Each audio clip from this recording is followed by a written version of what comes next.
What's going on, everybody, and welcome to the Co-Living Show. My name is Craig Curelop, Miller McSwain. and we've got an amazing episode for you today. Yes, Before we sir. get into today's episode, Miller, I feel like I've seen you in that sweatshirt like 4 days in a row. I feel like I can smell it from here. Okay. Should we let the listeners know, like, behind the scenes recording how this works? No. It's been 4 weeks since you've taken that sweatshirt off. Okay. So Craig's just trying to make me look bad. We might have missed recording intros for the last couple and we shot them each in a row. So that's part of it. But also, Craig and I have talked about, I think it's totally fine to wear hoodies a few days in a row. Like whenever it's winter and you're just inside and like you wake up and put a hoodie on and then you wake up and put it on again the next day just for like warmth purposes. No? Yeah, no, it's actually fair. I'll wear the same hoodie and the same jeans for the whole week. Okay. All right. Yeah. Well, how about this one? All right. So me being from Mississippi, how often do you brush your teeth? More than you, probably. All right. We'll leave it at that. Yeah. Speaking of brushing our teeth, we've got an amazing episode today. Mr. Dave Edwards. If you haven't heard of Dave Edwards, he is another big time operator out of Houston. And we're going to talk a bit about how Dave got started. But it's really a tactical, operational type stuff. So if you're looking, and we were really trying to, he's got like 400 and something doors. He started off with one system. Now he's went through several iterations of systems. And so we're going to hopefully help you guys get through these iterations, save you time, save you money, and just jump right to exactly what works at scale. And there's really no sort of cost difference. It's just what works and what doesn't work. Anything to add? Yeah, I think the cool thing here is that, yeah, it took Dave 400 rooms to figure out, like, you'll hear him reference things like, oh, this lock has a 12% failure rate. And then we switched to this one, which has a 5% failure rate, right? Like he had to be managing or owning like 50 plus properties, 400 plus rooms to figure that out. And he just paved the way for us to be able to provide that information. So that is 100% applicable at one property. You just can't figure that out with one property. So you guys just get to take that and run with it. Yeah, when we get into the nitty gritty to the type of locks, the type of thermostats, like all this stuff. And we do not get, we should, but we do not get any sort of affiliate revenue or anything for any of this, but we should. But yeah, just know that even though we don't get any affiliate revenue right now, even if we ever did, it would come from a place of we're asking them about it because we love their products, not them trying to use us. Because honestly, I never cared about that stuff. But anyway, fantastic episodes, very operational heavy. Miller and Dave geek out big time. And yeah, we almost forgot, dude, even though we just talked about it. Oh, yeah. We have to answer a question from the community. Every week, of course, we got to get better about this because we've already missed a couple of weeks, but we will be any question that's posted in Miller's Co-Living Community Facebook group. And if you're not already in that group, what are you doing? That's like the best group there is for all things co-living. There's always questions being asked there. We're going to take one from there and answer it live. Miller, what question you got? All right. Our question here comes from Andel Green. He's in and out of the Facebook group all the time. You guys should get to know him. Question is, how do operators handle tenants who have ESA pets? Okay, interesting. So this is actually different than I initially read it. So this really has to come off the cuff. And maybe we can answer it two ways. All right. So one way to interpret this is you already have tenants in the property who have ESA pets, because he says handle tenants that have ESA pets. So you've already let them in. How do you handle them? Maybe we can address that first. All right. So I guess regardless of the frame, the potential issue with allowing pets in, right, is allergies. I think that's the main issue, right?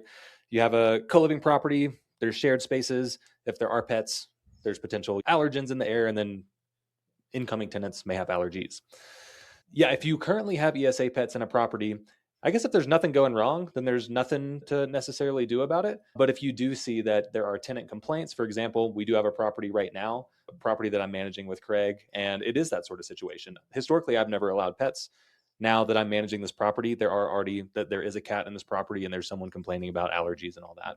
So the solution that we came to was, hey, you got to keep your pet in your room. If it is a pet that needs to go outside, then okay, it needs to pretty much go through the shared spaces and get out pretty quickly. And this particular tenant had an issue sticking to that.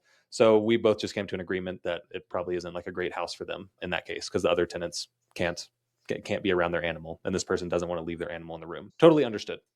The other way to approach this is, do you want ESA pets in your house? And if an applicant says that they have one, what do you do? Okay, so this guidance can get a little bit sticky, but I read this guidance from HUD There's a link to it in the co-living book if you guys want to look at it. But there's this guidance that says you don't have to, this is like totally me summarizing, so go read it for yourself. But you don't have to follow the Americans with Disabilities Act, which is what talks about ESA and service animals, if it fundamentally alters your business, like actions or something like that. So that's kind of always been like a potentially good argument that we've never had to play. Like I wouldn't want to play that card because it could get legally sticky, but that's something to just maybe keep in the back of your pocket. Yeah, if we allow this pet in or this animal, ESA, service animal, whatever, it hurts our future lead flow potentially. Now, one like third way, maybe one like third perspective on this, once you do get to scale, there could be an opportunity to have like whole pet households. And that's something Craig and I are exploring right now. Because if you can figure out a way to allow pets, boom, you'd probably like double your lead flow because there's so many people with pets out there. So that's something we're playing around with now. Yeah, you can have a pet, but it's in one of these pet households that we have where there's other pets. Everyone knows what they're signing up for. So there's maybe 3 different kind of approaches to it. And yeah, you guys decide what's best for your own portfolio. Cool. Miller, thank you for so thoroughly answering that question. Now we are ready to bring on Mr. Dave Edwards.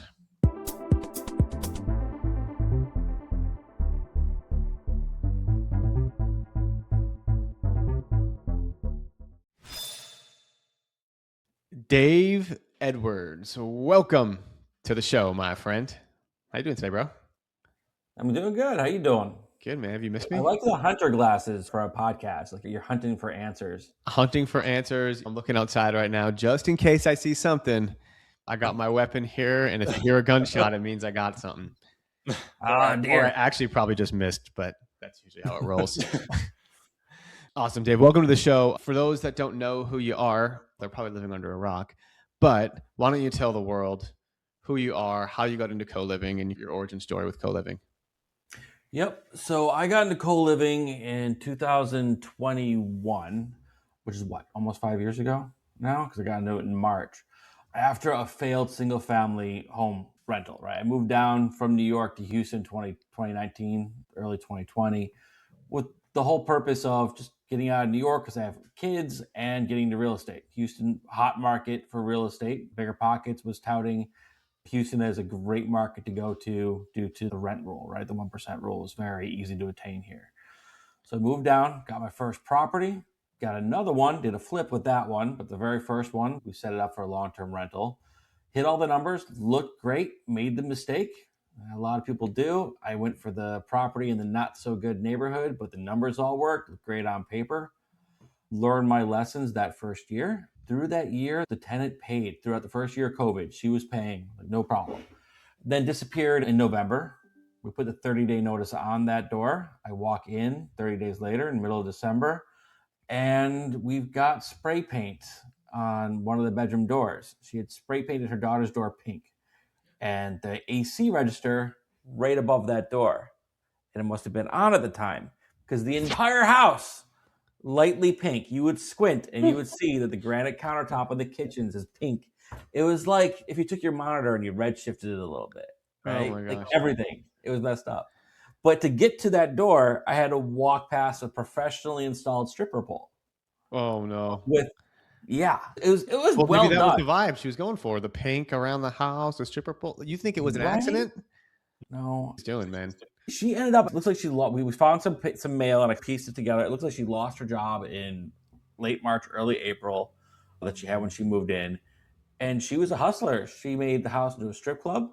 She was breeding pit bulls in one of the bedrooms. She had the door closed. She took a sledgehammer to one of my exterior walls so that she could put a ramp so the dogs could come in and out of the house without her having to do anything, which was interesting. And she was dealing meth. We found little baggies in the mailbox, actually. She had apparently just reordered before she disappeared so you could rebag the pills. And there were 37 bottles of meth, some sort of version of meth that you can get prescribed. Method, whatever, keeps going on. But it was meth. And she was just getting these pills from a pill mill and selling them off. Wow. Anyway, so that was my first experience, right? We had that property. It felt good for the first year. I'm telling my wife, we're doing great. November rolls around. She disappeared. December rolls around. Oh my freaking God. So let's dive into it a little bit, right? Because a lot of people make that mistake. I made that mistake of buying a bad house in a bad area because the numbers seem to have worked on paper. Was there anything that you could have done to prevent this problem? Were there any red flags now? Maybe they weren't so apparent at the meantime, but now looking back, when you were screening this tenant or anything like that? So keep in mind the time. 2000, Bigger Pockets. What was Bigger Pockets pushing? They were pushing find a home with the 1% rule, get a property manager, move on to the next deal. Yep. That was the entire line, Yep. right? It wasn't learn how to manage. It wasn't take care of it. It was let someone else handle that. You're the investor. You just find the property, negotiate the deal, and then hand it off, Yep. right? And try to get your 100, $200 a month with the 1%. That was the script.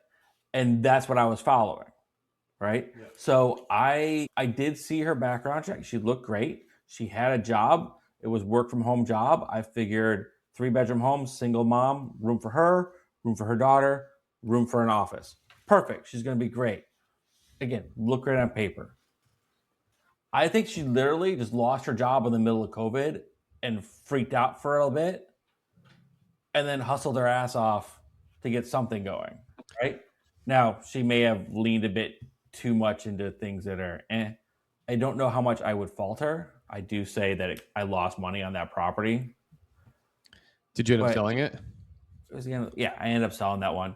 We, as far as my wife knows, we didn't lose that much money. As far as the bank knows, we lost like $30-something thousand. But with selling it, I did get some cash back in my pocket. We did do a flip, and that then kicked off my first co-living property in March of the next year, right? What gave you the idea to go co-living though, especially in Houston where like the numbers kind of work? Yep. So honestly, I'm sitting here and I'm like, listen, what are the issues with this property? I could never get in. Every time we showed up at the house, it was, we got COVID, you can't come in. And not we, the property manager, they weren't able to do an inspection for the entire year that they were there. So we couldn't get into it. We had a singular tenant. I started looking around at multifamily to try and diversify. And then I heard Atticus, CEO of Pad Split, on some podcast talking about how they were coming to Houston and here's what they do. They rent out by room and they end up with 8 tenants in one property. So your income is diversified and you have access to the property at all times. He was literally listing everything that I was saying to myself was wrong with the model that I had just engaged in at a cheaper price point than me trying to save up for multifamily. And the interesting thing is when you run the numbers, if you're doing co-living right, you're making more off of in cash flow off of a single family home with 6 to 8 bedrooms than you will with a multifamily 10 unit as far as just pure cash flow. Sure, you have the NOI potential in evaluation, so you can bump it up with performance for a multifamily, but you can also lose big, right? If you bought your property during COVID and then now with the rate shift, how screwed are you today if you bought multifamily? There's a lot of people that I know in the multifamily space that are in the hole tens of millions of dollars because of they bought in 2022 when rates were low. No one saw rates going up this high. No one saw rents decreasing because of that. And quite literally, there's tens, hundreds of millions of dollars of lost value in multifamily right now. And it's tough. It's really tough. And co-living, honestly, a lot of people that I know doing co-living are actually thriving and doing well. But Dave, so I want to talk a little bit about that first house that you bought. Usually the first one's not the best one. It's just the one that gets you going. It gets you going. You probably don't even maybe you make a little money if you're lucky. But like, how did you find your first co-living house after you heard Atticus? What was the layout? What was the numbers? All that kind of stuff. Give us the rundown. Dear God, you asked me about 5 years ago. The numbers were down to the penny. No. All right. So in January, I heard Atticus speak, right? And skip to the end. By March, I had secured my first property. In April, the rehab was done. I was live late April, early June. What did I do to secure that property in such a short time frame? So I toured. I got an agent. I wasn't an agent myself at the time yet. And we started looking at properties. And we were looking around. I was just trying to figure out how things were working, what things were looking like. We looked at about 30 or 40 homes, okay? It came down to 3 homes that I thought I could see potential for, all right? There was one that I can get 9 bedrooms in, but it was a bit far away from public transportation. It was in a suburb in the area. It looked nice, beautiful home, looked great. Parking, it was a corner lot, had good potential, right? There's another home a bit run down. That one I could have brought it up.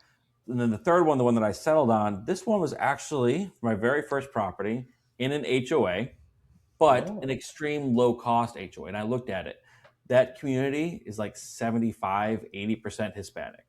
Every house there has multiple cars, right? There are people already living there. The HOA is sub $30 a month. They don't do much more than cut the grass at the entry point to the HOA. There's no clubhouse, there's no pool, there's nothing. It's this very basic thing, right?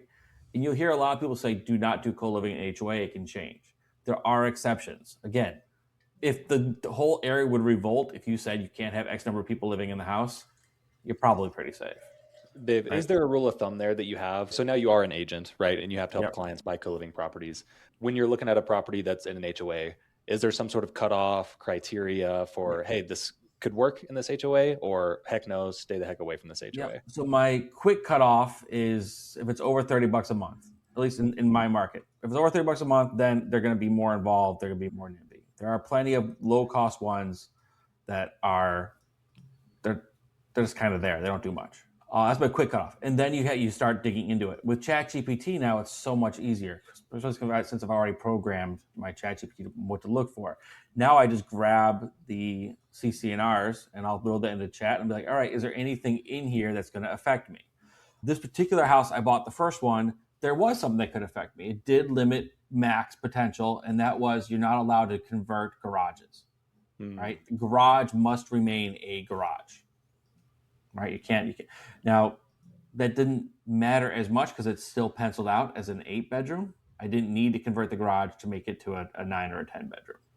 Okay. All right, that's one thing to be looking at for that you might not consider. Right, if you're thinking, oh, I'm going to do this, but then the HOA literally says you must have a garage, and it must be capable of holding your vehicle, and they have other rules around it. That's one thing you might not catch normally. Another thing to be aware of, at least in my area, and I think several others, is community associations. It's a great way for a agent to not flag in your MLS HOA because it's not an HOA. It's a community association, completely different, but exactly the same. Okay. And that comes down to you actually need to know the area, and you need to do like I've gotten clients under contract because there's no reference at all anywhere to community association. And it's only once we're under contract in the 10-day option period that we're starting to get paperwork. They're having to submit certain docs, and we get the community association notice. I'm like, wait, this won't work for us. We've had to back out. You need to go through the CCRs and find out what's going to work for you. Yeah, so very, very important to due diligence, very important to look through the docs and make sure that the investment is able to do co-living by the book. Like you don't want to be doing gray areas, stuff like that, because you will get found out. Dave, you don't have to give us down to the number, but do you remember like ballpark what you bought that property for with the mortgage? So I bought it for $249,000. I put $30,000 into the rehab. Now, what it was when I bought it, 5-bedroom, 1 master, 4 shared bath bedrooms, all bedrooms up, detached garage. And if you have 5 bedrooms up and you have a detached garage, what do you have downstairs? 4 bedrooms down. Yeah, a shitload of space. Yeah. Right? That's what you got. You have a huge kitchen. You had, in this case, a dining, an office, and a huge living room. Mm-hmm. So we converted the dining, the office, and the living room into other bedrooms. The kitchen's huge, big eat-at island. I got 2 refrigerators in there. It's all fantastic. Turned a half bath downstairs. You think about that floor plan, right? The downstairs will have a half bath for your guests to use. But there was a coat closet right there. We just turned the coat closet into the shower for that half bath. We end up with a full downstairs for them to use. And then upstairs, there's the other 5 rooms. So it became an 8-bed, 3-bath, 1 master home. Okay. Mm-hmm. Great benefit there is that home had already been recently rehabbed. So my team was able to just go in and do very minimal. That's how I was able to spin it up in less than a month. Mm-hmm. Just the bathroom, just the walls, permit. We got that done. And then for parking, the garage was far enough back away from the house that you could turn from the driveway into the backyard in your vehicle. You didn't have that overhanging arch that you'll see in a lot of properties with a detached garage, Mm-hmm. because the breaker box was in the laundry room of the home, not in the garage. That Okay. overhang is usually to hold the power cables from the breaker that's in the garage into the main home. It's its main purpose. It's Mm-hmm. not just, oh, a breezeway.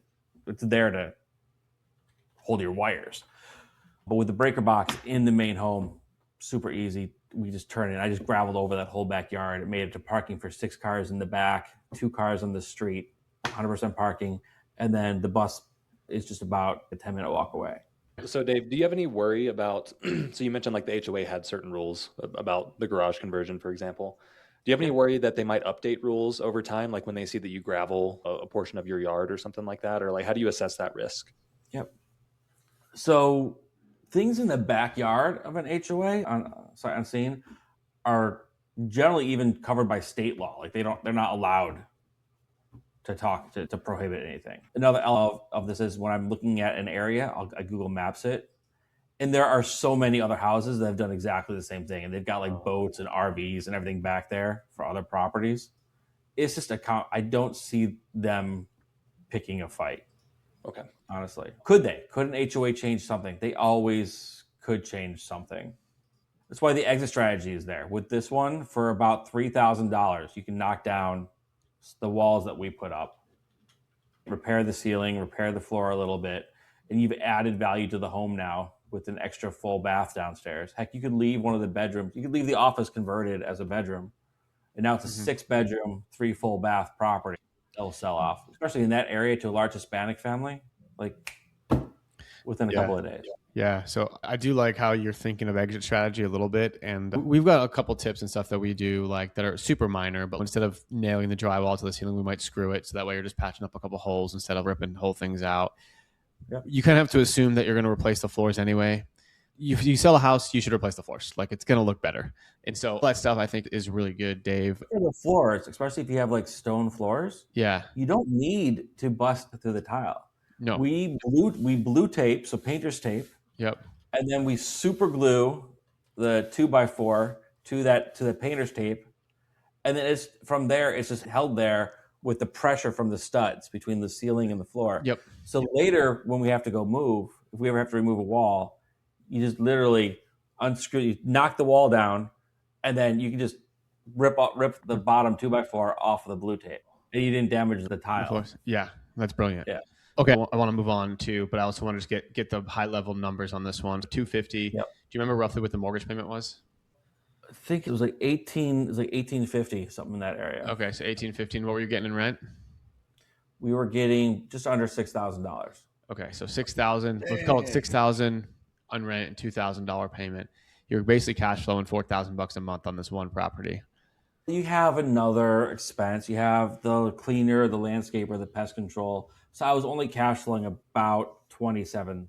Okay, boo-hoo. only 27. Plus you got utilities, right? That's in there. Yeah. Yeah. Amazing. Cool. So then what did you do next? Actually, let's talk a little bit on the operation side. Like it's your first one.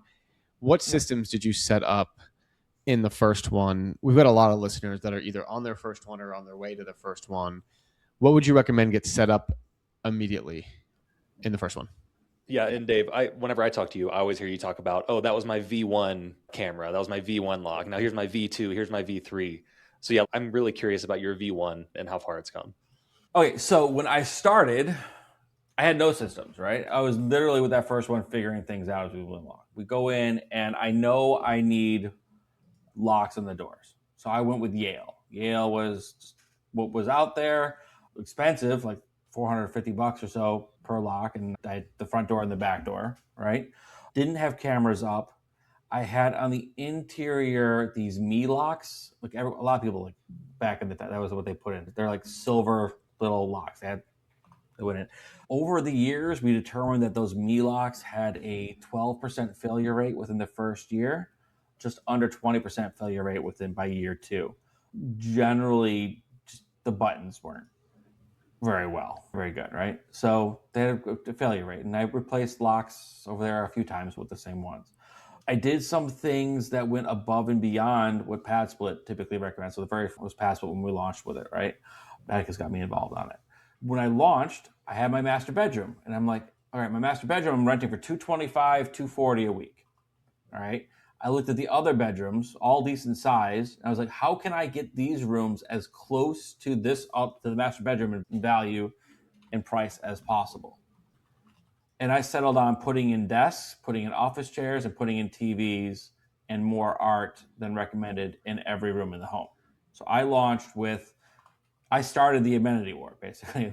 Very first home in Houston on Passport. I was the very first one. My other claim to fame. I was host number one. Their first expansion market, I'm the number one guy. And I launched with an above standard product. Okay.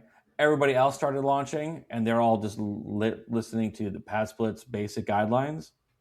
And like my house never had occupancy issues. In fact, today we still have three people. Two people have been there since the first month that we went live for almost 5 years ago. Wow. One guy's been there for over 3.5 years. Like the others have, it's just been full. It's been great. We've had a little bit of turn, but people have generally been there for quite a while. In the MELOC. Well, on that real quick, are you still kind of doing more of the, I don't know what you want to call that, luxury, premium, whatever, for future properties? Are you still kind of following that rule, or is there like a point where the cost wasn't worth it, or how do you look at it now? So I still, with my personal properties, install TVs and desks and chairs. All right. Now, I do that because I look at it and it looks like we fill up faster than comparable properties just because of the amenity there. I get slightly higher rent. I don't get rents nearly as different, the differential as I used to with it, but they do seem to fill up faster. Okay. So by buying a TV, you're mostly getting an occupancy bump, is what it feels like. Correct. And what's a TV for a bedroom? Like how much is it? Oh, you're looking at, when I first started, we were at $180 for a TV. Yeah. And that was for a 32-inch. And now I'm at like 95 for a 40-inch. Yeah. You get them on sale. Like totally worth it. I'm in the 120 range at most for TVs, around that. Now, yeah, taking it back to the versions, right? So we launched V1 with the MELOC. That's an electric punch code. I set that up with a standard code, coded into all of them for my maintenance team, but then there was a separate code for the actual user. That's what gets input in the system so they know. But I have my super secret, super admin code. I can get every room without needing to look it up. But those were not Wi-Fi connected. You couldn't change them from it. So I just had the cleaners change the code within rotations. So when you decide on a lock, then again, it cascades. You're playing chess here, not checkers. You have to figure out how you're going to change the code there. And then if you have your cleaner do it, but then you need a feedback looping mechanism so that you then update that in pad split because it is an auto change, right? Our V2 locks, we went to another lock that had much less of a failure rate. It's black. It looks like it's like the change on RoboCop, right? The first RoboCop he was silver, then more recent RoboCop he's black now. It's cool. We're from silver to black knobs, and low failure rate on these things are less than 4%. Right? They're fantastic. Go together fast. They're easy. Again, they're the ones on my website that I recommend for like your supply closets today, things that you don't need to be changing codes out for. But the batteries in these will last 2-3 years. It's ridiculous. And they don't fail. So that was my V2. Same thing, had the cleaners changing the code, had to maintain and monitor it and change it in pad split. And we couldn't evolve that beyond there, or we couldn't change process for those given relative to V1. V3, that's when we got into Sifely. Okay. So Sifely allows us to have the online access. It allows us to expand our SOPs around locks, right? Now we have an SOP that ties to the lock. If you can't get a hold of a tenant because they're not responding to messaging for some reason, whether it's a payment related issue, it's a reported concern, it's something, we just disabled our lock.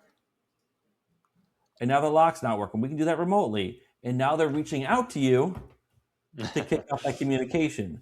In Texas, you're allowed to rekey a lock for a tenant. You have to give them the new key within 24 hours of their request. So we just consider us disabling or changing their code, rekeying their lock. And then when they talk to us, we have 24 hours to change it. So it forces the conversation, which solves a lot of other issues downstream around, hey, I'm trying to get a hold of this guy for X, Y, or Z. Talk about payment. I can't get a hold of him. He's not responding. Here we go. Yeah. So Dave, That's like a really interesting solution. I'll have to look up and see if we can do that in Colorado. But like we've hit this scenario recently, and I wonder if you've hit something like this, where whenever I started managing, a bunch of properties up in Denver with Craig, there were tenants who started replying like "stop," to our text messages, and then our texting platform doesn't allow us to text them anymore. Have Oh, you had wow. that happen? And this is like a genius solution to get them to unstop and start texting us back. It doesn't happen with us because we communicate through the Passport platform. Oh, okay, gotcha. So it handles through that. Now, there are issues for whatever reason. A lot of times their phone number doesn't work, or they input a phone number and then a week later they get rid of it, or they just don't pay their bill or whatever. That's where we start having issues with contact. Okay. So we're starting to increase that. We're starting to build out portfolios for our tenants, get their information, get their email from them, because we don't get it through PadSplit. So we're asking them for their email, recording their phone number. PadSplit requires next of kin information in case something happens to you. So we're getting that, bringing it in. And then we're tracking other information on them that isn't necessarily easily available through PadSplit. Okay. All right. So I really do want to get more into really deep into ops and remodels and like all these sort of things that you're an expert on. So why don't we fast forward a little bit? What do you do now? And what does the portfolio look like, owned, managed, so that people know how big of an expert you really are on these topics? Yep. So today I own 5 properties, myself and with partners. Okay. At the end of last year, was managing 57 homes, Okay. well over 400 rooms. I think we're like 460 or so in that area. My focus has been on developing properties to enhance and enforce operations. So again, like I mentioned earlier, play chess, not checkers. Every decision you have in setting up a home cascades further down the line towards ongoing management, right? I've seen people buy a home and decide, we're not going to take the carpet out, right, of the bedrooms. I just don't want to spend the money right now putting LVP. So we're going to go live with carpet in it. And then their idea that they have in their head is down the line during some room turn, they're going to go ahead and they're going to LVP between room turns, right? Think about that. You're launching with carpet in a room. Sounds great. Someone spills something on it, right? If they want to stay there, they're going to demand that you have that clean for it, right? You can put it back on and be like, all right, we'll send someone over, but you have to cover the cost because you messed it up, right? But now you have to have a whole process around that. You have to find a steam cleaner. It's a whole thing. It's expensive. They may not have the cash and you're out of pocket for it, right? If you're going to do it between tenants, it's a lot more expensive to pay for someone to go in and do a 10 by 10 space 8 times than it is to pay someone up front to do an 800 square foot place or area one time, right? So now you just increase your costs down the line. You're kicking the can. And if you don't have the cash at hand for that room turn, or you're trying to get a fast room turn and you got to schedule with your handyman, you just slow down now your whole operational process around getting somebody in. I like to see homes taken to where they need to be, but yeah, I've worked with clients that want to do that stepwise logic. We just help them think through all the if, ands, and buts of the decision making. Yeah, and you're getting all your listing photos and everything up front. It'd be nice to have the new flooring in at that point too. Yeah. All right. So the guy who has managed over 400 rooms, super deep knowledge of ops, and in particular, there's a lot of things I want to dive into. But first up, all right. So how many homes did you say that was? There was 57 homes. Okay, 57 homes. Okay, and I assume most of these were probably not pad split or co-living from the get-go. So kind of what's your process for setting these properties up? Like how quickly are you setting them up? What are your considerations? So things like furnishing, things like minor floor plan, changes. How are you handling those setups? And are you doing it or do you have a team? Yep. So when we started, Cubicasa didn't exist. And if you don't have Cubicasa, guys, and you're in co-living, you want it. If you're in real estate, period, you're going to want it. Cubicasa. It works on Android. It works on iPhone. It's fantastic. Okay, just take it out. Look on YouTube, figure out how it works. It's fantastic. It outputs 2D floor plans. So that you can then sit there and you can draw out where the rooms are going to go, how the furniture is going to lay out, and have all the space, right?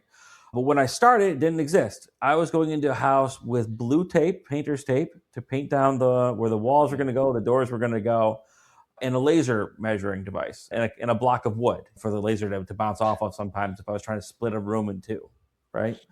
And I would spend hours in a house planning out the floor plan. Now, benefit to that, well, the blue tape is you leave the blue tape down and you tell your contractor, all right, this is not mathematically accurate. Don't take this for gospel, but here's the generalized floor plan. Build towards this, right? So that was awesome. So step one, find house that's going to work. Step two, floor plan. Step three, identify what you're going to do to change that floor plan. You and I have sat down and looked at them. I've helped you with some of yours. We helped some Yeah, other I clients. literally pay Dave for the houses that I'm setting up to make a floor plan for me because he's that good at it. There's been a couple of rooms that he's like pulled out of thin air that I was like, no way, I didn't think that you could do that. And like I'm big on like not having super tiny rooms, so it's not like Dave just came in and like made tiny rooms. It was like, oh, you can demo this closet, and so now there can be a hallway to this back part of the house. I'm like, oh my god, right? So you create the floor plan based on that. Now you have to consider things in your floor plan, like how the door opens, where the door is, what the impact on that for the furniture. Now, some people furnish, some people don't. Even if you're not doing the furnishing, you still want to make sure that it makes sense for a bed to go here, a desk to go here, right? You have a decent floor plan because if someone's in a room and it just doesn't feel comfortable, they're not going to stay for as long as they might otherwise. When you're thinking about that bedroom furnishing, like there have been a couple of janky rooms that we've built, and so I really did have to think about, should we put this wall here or here? Oh, if we do it here, the bed's not going to fit. What sort of bed size are you thinking about when you're mocking up? I guess you are furnishing them. So for someone who's not furnishing them, what sort of bed would you like assume the tenant is bringing when you're setting up the room structure? Yep. So I do full size beds, and I do full for a reason. It saves me between the bed frame, the mattress cover, $100 per bed on average for setup. And if I'm doing 10 beds, it's $1,000. That's a vacation. I like vacations. I have kids. I gotta get the heck out of the house, right? So I consider that. Before I standardized around full, I was doing queens. I had a thought in my head. I, as an individual, think I made it to life with a queen size bed. It's good. I've had it since I was a kid, but you don't need it. Queen is the size that is the smallest size that's comfortable for a couple. If you're trying to engineer a home for single occupancy, do a single occupant bed. That said, I would never do twin or think about twin because twins are for two people, children and convicts. And that's what they are. Even if they're the XLs, that's what they are. It's a sleeping bag in a room, right? That's an elevated sleeping bag. Not what I'm looking for. If I'm doing an unfurnished room, I'm probably going to put in my marketing room size for a full or a queen. And I would consider both. Can this room hold a queen? Can this room hold a full? And then when someone's moving in, they'll understand what to bring. I would probably have it there. Have it set there. Dave, it's like real easy to go like real into the weeds, but I guess like as someone just starting out, like I know we went through like the different locks situations. Would you jump right to Sifely? Like, would you avoid your V1, V2, V3, and then like obviously you'd go right to Kubi Casa? Let's paint the picture now for someone just coming in. What does that landscape look like? Yep. First question you got to ask yourself is, what is your business philosophy? Are you furnishing? Are you not furnishing? Are you going premium? Are you going standard? Are you designing for upgrades? Are you designing for a one-time setup and you're not sending a handyman back? Right? Let's say the person is going unfurnished, trying to get the most cash flow, but also like they want like a living, like they want to build a community, right? They don't want to just have every square foot be room. They're weird. Anyway, he doesn't know how to answer this one. Stumped him. All right, so let's go room by room. Every bedroom, Sifely lock on the door, Sifely lock on the exterior. That way you have a single lock package for your VA or yourself to manage. You're not doing like a Yale or a Schla or something like exterior and interior or interior of the Sifely, right? Straight up, just go straight for Sifely for both. There's some settings you can put in there. We can always go into more detail there, but we don't need to right now to optimize that. Just Sifely lock. With a Sifely lock, Sifely locks use Bluetooth. There's a reason why we selected Sifely. Sifely is actually V4. V3 was, for the exterior, was Eufy, right? We tried them. They come with Wi-Fi built in. I stay away from all locks with Wi-Fi built in to them at this point because they chew up a lot of battery, much faster than Bluetooth. If you're having a Bluetooth, you want to have remote access, you need a gateway. And Sifely has their own gateway. There are other gateways you can use. Okay. It's a box, it plugs in, it converts the Bluetooth to Wi-Fi, connects to your internet, so you can then change it. If you have that, tenants like to steal the power cord because it's a USB-C power cord. So now you need a lockbox. Same thermostat lockbox you're going to have on a thermostat. So pop that in there. While you're in the hallway where that thing is, put in your thermostat. If your hallway is set up appropriately, you do have proper ventilation, you can get away with a Sensi thermostat. That's what we standardize around. It's cheaper, good thermostat for smart thermostat. Goes online. It's only like 70, $80. If you have a hallway where you added all your walls for your rooms and now you don't have good airflow in that hallway, that thermostat where it is not going to be an accurate reflection of the temperature of the rest of the home. Then you need to be spending a lot more to get a thermostat with remote sensors, unless you want to somehow change the location of your thermostat, which is going to be hella expensive. So Dave, why do you care about having a smart thermostat? What's the purpose? Yep. So that you can monitor performance from anywhere. One of the biggest complaints you're going to have from your tenants is it's not comfortable in the home. In Houston, we just had a cold snap. It was important for us to remotely monitor the thermostat so we could see, all right, we see temperatures going down. It's supposed to be heating. It's not keeping up. And then we know that we need to get a technician over in place as soon as possible. We have people, they don't want to be cold.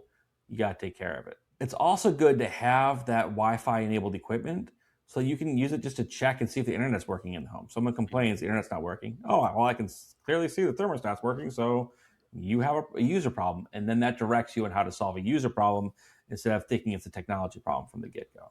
Yeah, Right? and the more smart things are in the house, the more touch points you have, like with the Sifely locks, you can see records. You can see who opened up the door when. That can help solve problems. With the cameras, of course, you can see who's in the home at what time. Yeah, with our smart thermostats, we've seen a similar thing where we had an HVAC that broke, and it was a couple of days before like a giant cold spell.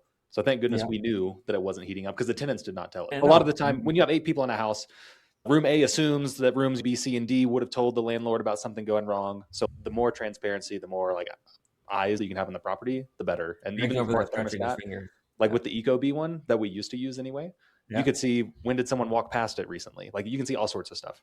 Yeah. So Ecobee is the one I would recommend if you need that remote sensor. I have one of those in one of my homes because the thermostat's just not in a good spot anymore. So that works out. And then Craig, yes. Yeah. So okay. So it sounds like Sifely for locks, Ecobee for thermostats. I'm gonna sit here and move this conversation along because you guys will just sit here and talk. Me and Dave are gonna go. You guys will just talk about like what batteries are best to use and So you want the rechargeable batteries. Yeah. You're going through a lot of batteries. Sifely locks, Ecobee thermostats, and we're talking like I think in general you want things to be as accessible from away from the home as from your phone or as possible. Every time you need to put a foot in that home, you're spending $200. Yep. So everything you should think through it through that lens. That's why there's cameras. And now, Dave, do you do cameras? Yes. So our rules around cameras, we don't have them in every property. We'll put them up often if there's a reported issue, food theft or something, then we'll add them. But we generally don't launch with them as standard. Okay. On the interior. Exterior, we've had them as standard off and on. Great thing about cameras in the exterior, you can monitor access. You can monitor and make sure that their tenants are bringing the trash out on trash day. Okay. So you can remind everybody and you make sure that the lawn's actually cut. So it's always good to have, the 1984 like type Big Brother looking, and that's at all the things, which is very important with co-living. So like now, like you started off one way, probably without all these things. Now you're at scale. Is there anything now that you're at scale with 400 plus rooms, like that you would add, or are we talking about all that now, like the Sifely, the Ecobee? We're at the latest iteration now. Okay. We've accounted for things. I've had people before I was putting lock boxes on the thermostat, for example. I was like, oh, it's software locked. It's fine. No, even if it's software locked, you still put a lockbox on because I've had a guy get mad at us and on his way out the door, rip the thermostat off the wall. Dave does have a different class of tenants in my conversations with him. I will say, Dave and I, one time, we were on that co-living cruise that we went on a while ago. We were debating shared supplies. I talk about providing paper towels, yada, yada. And Dave was like, yeah, we tried that. But then tenants started using the paper towels to dry off with when they got out of the shower. Those good times. So consider your city and all that. I mean, it really does play a role. Yeah, 100%. Yeah. And Dave, now that you're like running the operation, you've got all the systems in place. What does your team look like? Because I imagine you're not the one monitoring all the cameras and checking all the ACs and stuff like that. Yeah, it's me and my dog. Your dog does the monitoring of the cameras, I hope. We got a bunch of little monitors set up when she barks. Yeah. No, so it's myself, and I have 3 VAs right now. We're staffing up for more as we're continuing to expand, right? Okay. I expect to get to 8 VAs in the next couple of months here, as we're onboarding and bringing on even more properties, right? Because as of November, December of last year, I was only Houston based. Mm-hmm. In middle of December of last year, I switched from better rooms with partners to co-living operations, which is just myself as a lead principal there. Okay. And co-living operations manages now across the country. We can manage anywhere with our remote systems in the process we've set up. So Dave, are you running these 100% with these like remote workers then? And like, have you considered hiring boots on the ground, or like, how do you actually take care of boots on the ground type issues? Yep. So boots on the ground. So let's take a step back. If Craig is your property manager, right? And he's a property manager. Does Craig necessarily visit your property? Or is Craig busy running the systems and handling people? Craig's the name, but who's the one that actually goes to the property? Right? Ideally not Craig, but it depends on the company, right? It depends on how large you're at, right? Usually it's not the principal, it's not the person, it's not your account manager that you're talking to that's going to it. It's the team. Yeah. Same with us. You're talking to me. It's my systems and my processes. What have we done? Part of our system is onboarding of your tier 1, tier 2, and tier 3 vendors, which could be a whole nother conversation. But tier 1 is real simply, the guys are going to be in that house about every month. Your cleaners, your landscaper, your pest control, your handyman, right? The ones that are going to be high touch point. Tiers 2 and 3 get further away from high touch. Cleaners, we have detailed SOPs, and we use a system that requires photos of every step of the SOP. So it's literally for a room turn, standard room turn, go in open blinds, picture of open blinds, dust blinds, dust ceiling fan, dust vent in the room, photos of everything, photo of the bed when you remove the mattress protector, so we can see what the mattress looks like. Because sometimes those things get destroyed and then people have issues with it, right? So we know we need to replace the mattress if we need to. Every step of the SOP, photo proof. They need to submit that and then they get paid, right? If anything's missing, we talk to them, we find out what's going on. That level of detail is an evolution that we have with co-living operations over Better Rooms. With Better Rooms, it was just send us an email with photos, before and after photo. Now it's, here's a full detailed SOP, which enables us to remotely manage and access it. We're getting that level of detail. Our handyman, same thing. Our handyman runs through the same system. We have SOPs, take a photo of the issue, discuss the issue, state what the repair is going to be, make the repair, take a photo. Those are your guys that are in the home. They're going to be doing it. When the common area clean is done, the cleaner, part of our SOP is to take photos of the home so we can see what's going on. Where are they taking the pictures and uploading it to? It's my secret sauce. Oh, you don't have to say it. You got to DM Dave. You got to DM Dave. Follow Dave. Yeah, you follow me. But none of these people are in-house, I guess, is my question. So we have vendor acquisition SOP. Okay. And it's the same thing you would do, and you probably do now, right? Yeah. We're onboarding home if we're not already active in the area. We look at bigger pockets for investor recommended cleaners, landscapers, handyman, pest control, and the zip code. We look at Pad Split because they have their own recommendation engine for vendors. We'll post on local area Facebook groups for investors. Why? We want everything tied to the same thing any other investor would do when they're launching a new property. They're going to talk to their peers and see who they recommend. We just have it written down, so now we're fancy and special. We do that for all of your tier 1 and your tier 2 vendors. Okay. Your landscaper is doing very similar. They're taking photos before and after, reporting any issues. We can monitor as well the exterior via the cameras. For homes that we're recommending for our clients, cameras in the common area now. If we're monitoring, we're handling it remotely, as well as we have other things we set up for operations that we are able to handle remotely as a result. But then we're quarterly, we haven't had a quarter yet, but quarterly we're having a full home inspection. Okay. And we're using Xiaomi, I think is what we're going to end up using. We have a full list we've been developing. We just give that to an agent. We send an agent to the home and we have them do it.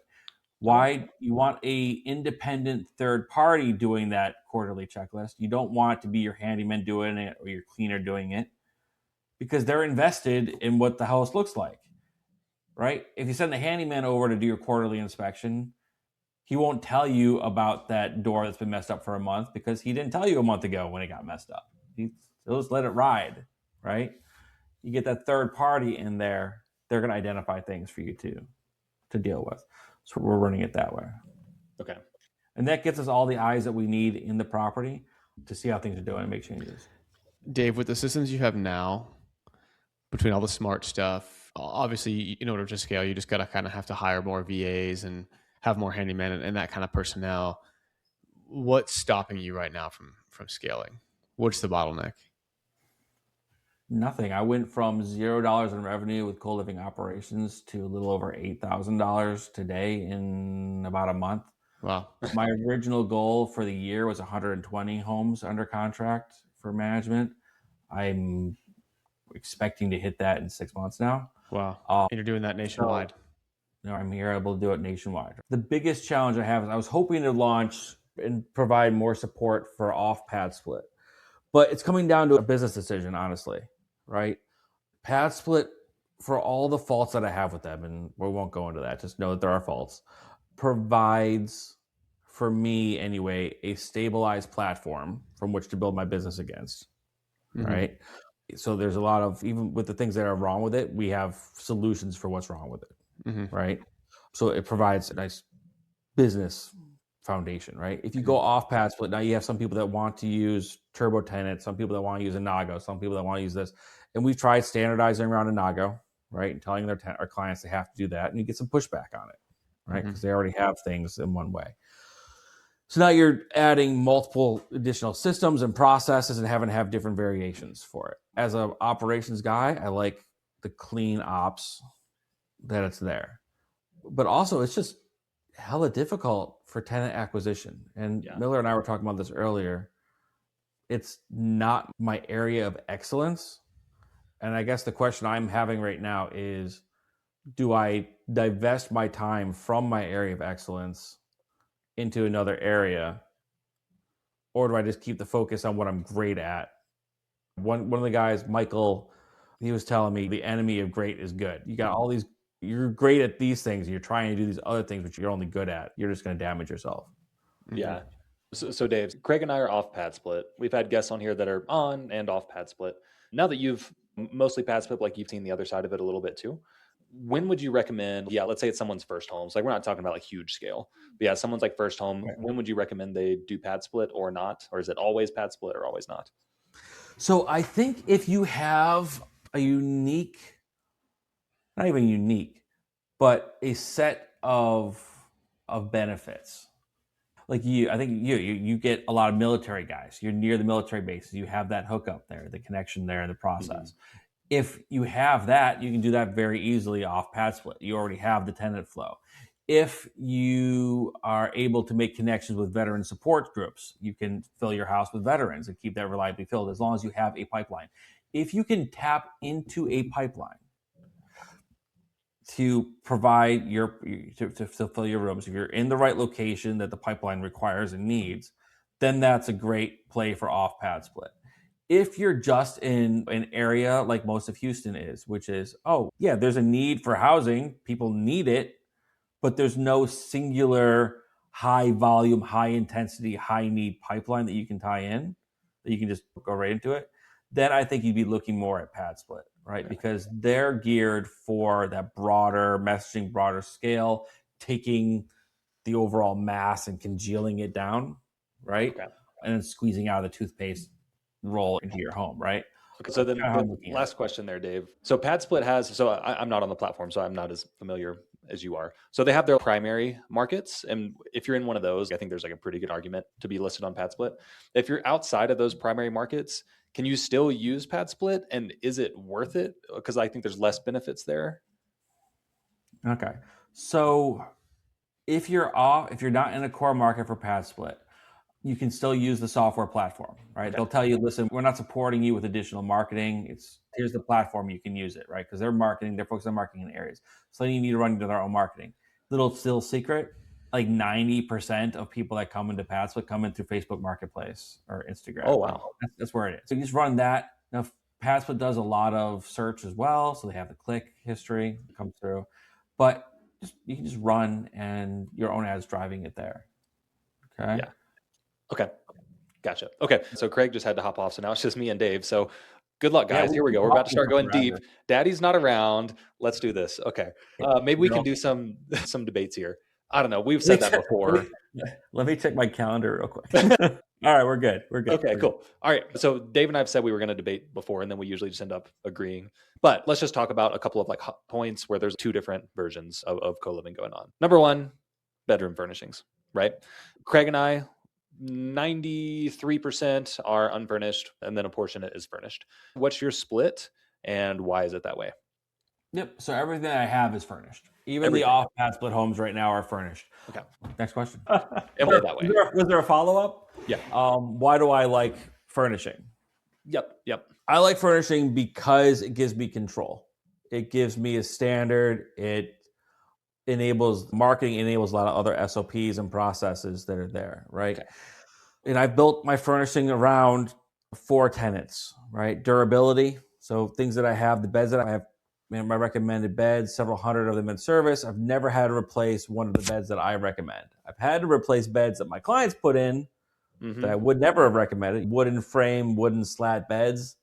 You get that guy that jumps on it, they're damaging it. Yeah. And that's what a lot of people are afraid of when they decide, hey, I'm not going to furnish. They're just going to damage my furniture. It's going to be expense. Buy the right thing and it won't be the issue. I've seen horror stories of people that have a 2-story home and they get someone moving into an unfurnished property and they're bringing up their 1960s dresser that they've had since they were a child, and they drop it down the stairs. And they damage the stair, they damage the railing, they damage the wall, they damage themselves, bringing in their own furniture. So that just ties back to why would you want someone to bring in their own furniture where someone can get hurt or they can damage your property? Yeah. Right. I've also seen homes where tenants move in, they don't have any furnishings, and those people, they don't have much. They're renting by room, and they literally sleep on the floor. They don't have anything. And to me, just as a father, as a person, I don't like the idea of someone living that way. Yeah. I'd rather they at least have a mattress, a bed to sleep on and not be sleeping on the ground. Yeah, and one other consideration I think people don't think about a lot. It also depends on your listing platforms that you plan on using, right? Pad Split, at least to my knowledge, that's what requires furnishings. Requires bedroom furnishings. If you're planning on, doing like monthly listings on like Airbnb, Furnish Finder, both of those require the bedrooms to be furnished. The only like the furnishing agnostic sites where you can go either way is like the Zillows, the Roomies, the Facebook. Yeah, those kind of places. All right, so just to give some of my perspective here, I will say that there's pros and cons to both sides. The reason that we would argue for unfurnished rooms typically is less startup costs, right? I mean, for us, like I said, we have furnished some rooms. It's been around like $1,000, like $1,200, somewhere around there. Is that kind of what you see, Dave? You're using my shopping list. Yeah. Oh, yeah. By the way, so you guys should go to what's the website, Dave, with your shopping list? Co-livingoperations.com, and then we have our recommended furnishings page on there as well. Yeah. And so I use like an old version of Dave's furnishing list, but even when we were setting up a property recently, I went and looked at the updated one on the site and got a few things. So definitely go check that out. But yeah, so there is an increased startup cost, right? Like when you think about an 8-bedroom house, $8,000-ish extra. That's the main thing, I think. Otherwise, I think it totally depends on the market. Like we are slowly getting more furnished rooms because we've seen in Colorado Springs, it was like 60% or so want unfurnished and 40% want furnished. That being said, we still fill up the rooms like pretty quick there, even though we're only offering unfurnished because we do see a lot of people move in and just order their own furnishings when they get there. But in Denver, we're seeing a little bit more demand for the furnished rooms. So we're doing more on that side. So really, I don't care. Like I honestly don't really have much of a dog or whatever you say, a horse in that fight. No, that's not it. Pony in that race? Horse? No. Yeah, dog. It's a dog in the fight, a pony in the race. Yeah, there we go. Yeah. For me, it totally just comes down to the data. Since we're not on Pad Split, we can choose which way we want to go with it. Yeah, there you go. All right, so that's some pros and cons. The only other one I feel like we should bring up here in the interest of time is common space. Okay. So you just said you're a dad, you care about people, and you don't want them to sleep on a mattress. So how does that translate over to like your common space thoughts? Common space Yeah. breeds conflict. Yeah. Okay. Nothing good has ever happened in a co-living property on a couch, right? If your goal is harmony, right? That's my goal. So I guess it comes down to, what is your goal? My goal is harmony. My goal is not community. Mm-hmm. My goal is people are there. They're happy enough. They stay there. They have their situation. They all came in from different areas, different walks of life, different backgrounds, right? It's very difficult to engender or drive culture with people that are coming from different places. Now, if you're working off pad split, for example, and you're doing so because you have this pipeline, the pipeline is probably within an area of commonality, right? Mm-hmm. Hey, it's students is my pipeline, or soldiers is my pipeline tied to the military bases, Mm-hmm. or it's oil workers or contractors, right? That's who stays in my place. It's a pipeline I've built. I don't need to worry about it. I know I'm going to get tenants coming into that pipeline pretty easily. Then there's more points of commonality, and maybe common space starts to make more sense Mm-hmm. for your community, because now you can have a community form, relationship form. Yeah. Where I have seen community develop in my homes revolves around the kitchen. The best communities I've ever seen like form are when we get 3 or more chefs from different restaurants in a home. I'd like to live in that And home. that's awesome. It's like they're sitting there, they're cooking up food every weekend, they're having beers, they bring the rest of the home into that. That happens on occasion if you get that type of personnel. Yeah. But in general, with co-living, you got people coming in and they got different shifts, they got different life backgrounds, they have different stories. They're not necessarily looking to sit down on the couch and play Parcheesi with somebody. Uh-huh. Yeah. Right? No, I think it is a good point. And maybe that's why the community does work so well in our homes, because we kind of have some of those pipelines like you're talking about. I've definitely seen with us having common space, whenever we first boot a house up, when we're first setting it up, we may have more churn than because we have common space than a non-common space property. I haven't directly compared it, but your argument would like kind of make sense there. I think where it's like started to pay off is a little bit further down the line. Like houses that we've had set up for more than like a year and a half. So like, let's say that, a tenant stays, like there's like some churn, like the 6-month mark. Okay. Well, we've had like 2 or 3 like sort of versions of this house at this point. And it does kind of eventually get to where, oh, everyone in the house does kind of have a common thing going on. And so whenever someone does vacate and a new person comes in, if they don't fit the culture, they kind of leave until we get someone in. And like, it settles out to where there's this like longer tenure after some like initial churn, once you get some commonality in the house. But yeah, maybe you're right. Maybe it's maybe that's a longer term. I think that gets back to, what is your focus? Is your focus community where you're willing to go through prolonged periods of churn to get to community eventually? Or is your focus harmony, which is mine, which is, I got people in here. I don't want to have that initial churn as much as possible. I want to get it. I want to operationalize it going forward.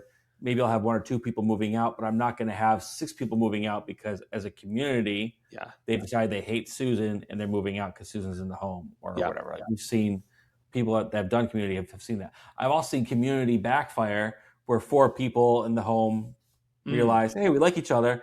Oh, let's just go rent a house ourselves. It'll be cheaper. Let's just go do that. There are elements to that. Yeah. Are downstream things to consider. Yeah. Cool. All right. So we'll wrap up that discussion there. Feel free to reach out to me or Dave with your thoughts on that afterwards. But we're going to head into the final part of the show. And I always do this with Craig, but I guess I'm going to cheat on him today, and I'll do it with you, Dave. All right. So this section here is called the Big 3. And usually Craig goes high and I go low. Do you want to go high or low when we say this? The Big 3. You want the high pitch or the low pitch? I'll go high. Ready? Okay, go. Yep. 1, 2, 3. The Big 3. All right. Now that I feel terrible for cheating on Craig, first question here. What's one tool or system that you use in your business that you literally could not live without? What's the number one? It's going to be the Sifely locks. Okay. Cut and dry. We already talked about it. To many other SOPs and processes. Yep. I'm with you. That's probably number 1 or 2 on our side too. All right. Number 2. What is a resident or house situation that went totally sideways And what did it teach you about screening, systems, operations? What's your horror story? Oh, wow. You want to spend another half hour talking here? Okay. What's your 60-second horror story? So in a co-living house, there are things known as house buster events. Okay. This is your biggest challenge. Now, a lot of house buster events you can try to head off at the pass through proper acquisition, through setting up your system, your actual house systems, your electrical and plumbing, updating that, because those are some of the bigger house buster events. But the one that you cannot necessarily anticipate, we can anticipate it, but you might not be able to prevent completely, is a tenant related house buster. You get the wrong tenant in there. Worst case ones that we've ever had, bipolar. We've had a couple of these. They interview, they do the screener, they don't have any real issue in their background check. They get into the home, they're great. Month and a half into it, they go off their meds and they start chasing people down at 2:00 in the morning, screaming at them to get out of their house, waving knives around, just being a little crazy, right? Mm-hmm. Then that's a health and safety and security issue for the other tenants. You'll have people say, heck with this, I'm not dealing with this. And a person is a harder thing to fix, usually, than sending over a plumber and being done that day, right?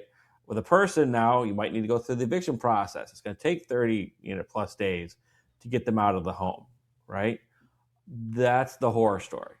Now, it doesn't happen that often, but it is something you need to be aware of is possible and have plans, communication strategies in play.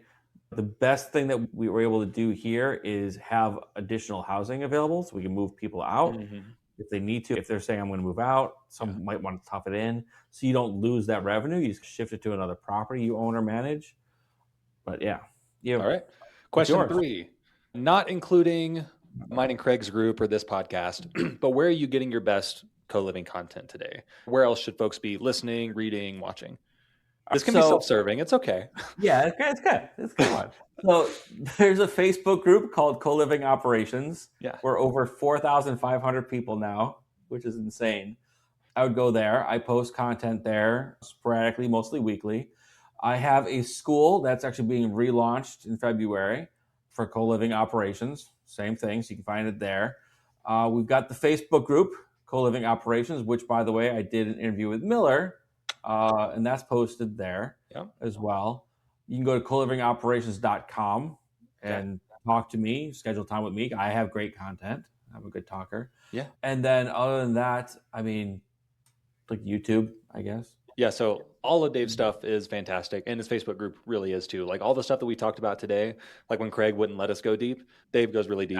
Very deep. Yeah, Dave goes like too deep for some. But okay, so where should folks reach out to you then? Is it Co-Living Operations if they're interested in what you're doing? If they maybe want to sign up to be a client, if they want to learn more, what's the place they should reach out at? So if your goal is to learn more, you want to join the school. But everyone should just first go to the Facebook group, Co-Living Operations, join that. Okay. There's a reason why it's big. It's valuable. It's impactful. It's insightful. Real conversations happening, real learnings, real posts, real value. Then you have a choice at some point. School is where you go if you want to learn what to do. Contact me at colivingoperations.com if you're looking for me to apply my 5 years of knowledge. The fact that I have already dealt with 5 deaths in homes. He's got a couple more planned. Yeah. We've had births, We've had a birth. I've dealt everything. Do you want to go through that the first time, or do you want to leverage someone that's done it? Reach out to me if you want my team to take care of you. Awesome. Cool. Thanks so much for coming on, Dave. And I bet you this won't be the last time. It won't be. I don't think so. All right. See you later, Dave.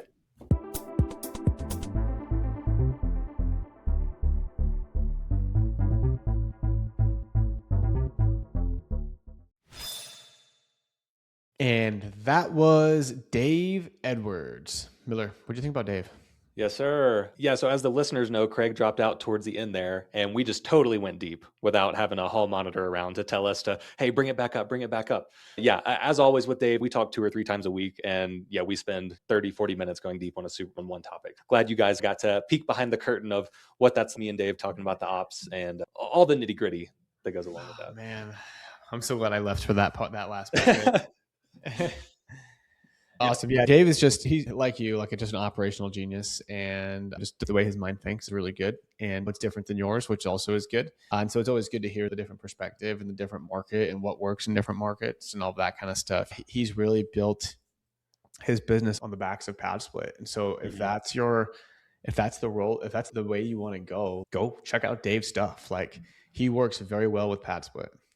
Yeah, and I think that's what's interesting. So whenever I wrote the co-living book for Bigger Pockets, I pretty much wrote it in a vacuum. Like I didn't at the time, I didn't know Dave, I didn't know Craig, I didn't know like Sam Wiegert and like their group. And after I wrote it, I found Sam's group and like we started talking. It's we actually do things 99% similar. Like it was crazy. But then you do meet guys who run the strategy differently, like Dave. Like me and Dave have similarities, but there's still a lot of differences. And you can see all the success that he has with it. So I think this is an awesome alternative take on co-living that we haven't really brought to the show yet.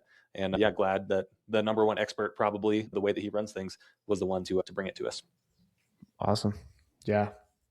And if you guys like this episode, you want more stuff like Dave, like Fernando on lending, we're constantly finding and bringing in more and more guests. Please leave us a rating and review on not iTunes. Not iTunes. I don't even know what it's called. I don't know. I think it's just Apple. I think people just say Apple now because Apple. I don't know. Yeah. Yeah. But everyone here probably uses Spotify too. So who cares? Yeah. On Spotify. If you're listening on your Walkman, then yeah, with your ear headphones. If you want the mail subscription of the CD. Yeah. We'll ship it over to you. And but leave us that rating and review. Super. We read them. That's how we get our feedback. That's how we make the show better for you. Thank you guys again for joining, and we'll talk soon. See you guys.